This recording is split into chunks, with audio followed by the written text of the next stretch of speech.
Disclaimer: the following program is designed to offend, provoke, and challenge your religious sensibilities. It contains content that will likely offend anyone who holds religion sacred. This is for those with thick skin or a taste for the harsh truth. If you're easily offended or cherish your religious views, please turn off now. Viewer discretion is strongly advised. You have been warned. Welcome to Gospel Surgery, a multiple-part, maybe two, maybe three parts deep dive into one of the most sensational and surprisingly edited episodes in the New Testament. I like to keep this semi-short because it's a lot of information packed into a very small time frame. Time versatile, and over the next few episodes we're going to cut into one of the most heavily rewritten gospel scenes Matthew ever peddled, Matthew 14, to see exactly how he's rewrote history, theology, and even Moses to tell his story. In part one, we're slicing into the beheading of John the Baptist. We'll start with Herod's bizarre John's back from the dead panic before John even dies. Then we'll fact-check Matthew against Josephus, Leviticus, and his fellow gospel writers. And we'll ask simple questions like, why does Matthew call Antipas king when he was only a tetrarch? No fluff, no handshake agreements with tradition, just text, context, and a few Greek words that might make you spit out your coffee.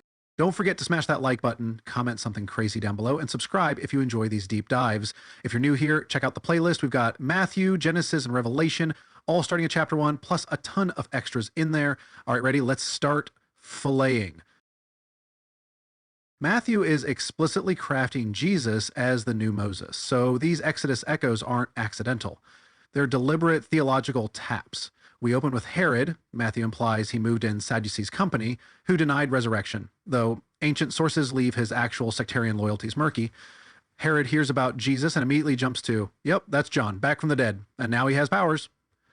He doesn't say, hey, who's this Jesus guy, or send someone to investigate. He just jumps straight into resurrection panic.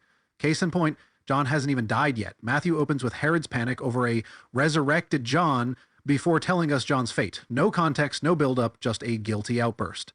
And a backward flash. Now, if we skim over to Mark 6, verse 15, and Luke 9, verses 7 through 9, we get two different takes. In Mark, the crowd's guessing Elijah, or one of the prophets.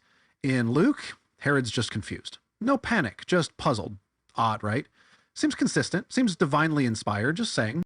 Then Herod makes it worse. The phrase, the mighty energies are working in him, the Greek is aiai doumenis energeusin, so literally, the powers are operating in him. Not metaphor. Herod thinks literal supernatural forces are at work, and the only cause he can imagine is resurrection. And that's the other weird thing. John never performed miracles. John 10 verse 41 clearly states, John did no sign. So why would Herod assume a resurrected John would suddenly be wielding divine power? Modern scholars note some necromantic texts claim murdered innocent spirits could be summoned for power. If Herod feared necromancy, maybe he mistook Jesus for a John spirit puppet, but Matthew offers no alternative spin. He has Herod go all in on the worst reading. Basically, this is John, resurrected, with powers. Even though this is the same man who ordered John's beheading, he remembers his victim only as a ghost. Herod, who ordered John's death, now acts like the man haunts him. Resurrection is believable, if it serves his guilt, I guess. And no, Josephus records no such resurrection rumor. In Antiquities 18.5.2, he says only that Herod had John killed to avoid a political uprising, fearing John's influence over the crowds. No resurrection panic, no miracle blame, no Jesus. This opening scene is uniquely Matthean, an invented flashback that rewrites guilt into ghost stories. And here's a bonus screw up just in these first two verses. Matthew calls him Herod the Tetrarch in verse 1, then suddenly upgrades him to the king in verse 9. So which one are we going to go with? Historically, Herod Antipas was never a king. He was a tetrarch, just a glorified regional manager under Roman occupation, ruling over Galilee and Perea. He wanted to be called king, even lobbied Rome for the title, but was denied by Emperor Caligula and exiled instead. Josephus lays this out in Antiquities 18.7. So Matthew starts with the correct title, tetrarch, then casually upgrades him to king mid-chapter like nobody's paying attention. Consistency? Gone. Accuracy? Optional. Definitely inspired? Sure, whatever you want to lie to yourself about.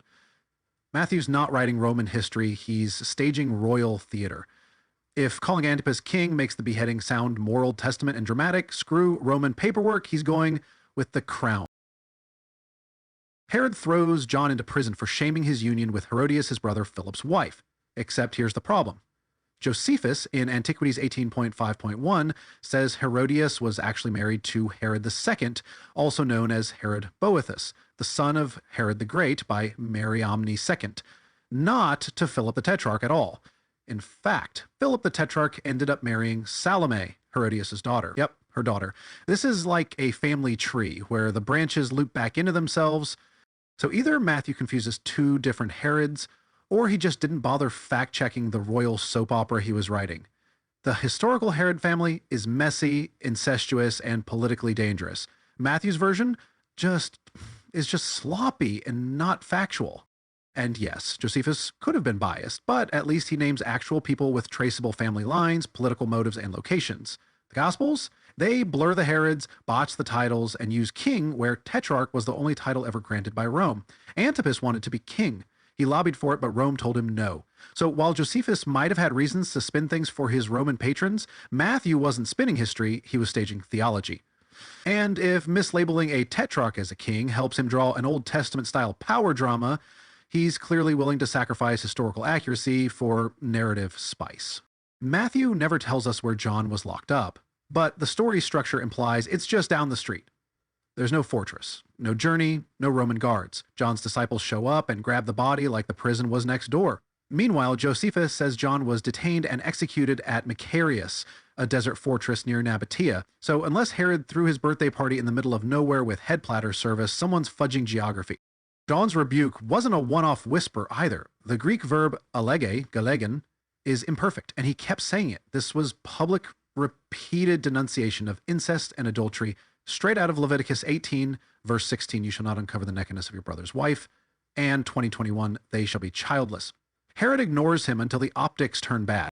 Matthew portrays Herod's restraint as cowardice. Willing to kill him, he feared the multitude. Mark's version softens it.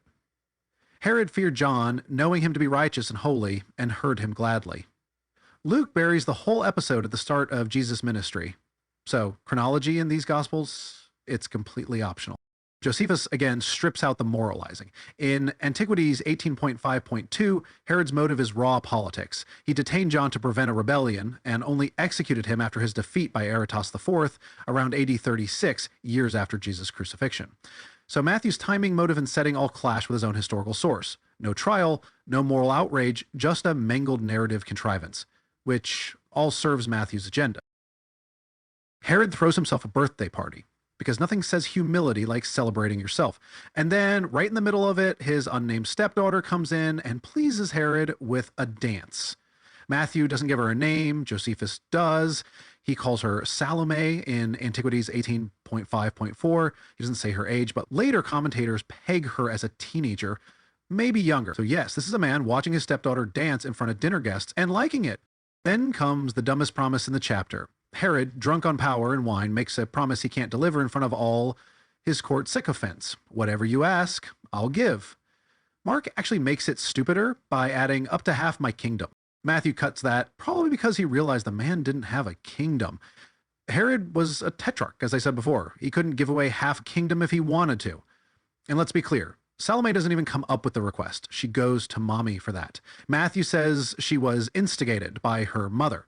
And what does Herodias tell her to ask for? Give me here, on a plate, the head of John the Baptist. This wasn't just vengeance, this was cleanup. Josephus explains why. Herodias had left her first husband, Herod II, while he was still alive, just to marry Herod Antipas. And that wasn't legal under Jewish law. It violated Levitical incest codes.